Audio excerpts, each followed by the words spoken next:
জাহান্নাম থেকে একটি গর্দান মাথা বের হবে, অতঃপর সেই মাথাটি কি বলবে এই বিষয়টি সব মানুষের জানা দরকার এবং এর থেকে বিরত থাকা দরকার।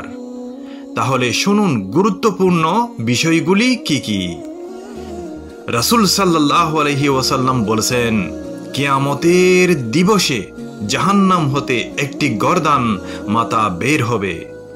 এর দুটি চোখ থাকবে যা দিয়ে সে দেখবে, দুটি কান থাকবে যা দিয়ে সে শুনবে এবং একটি জিহ্বা থাকবে যা দিয়ে সে কথা বলবে।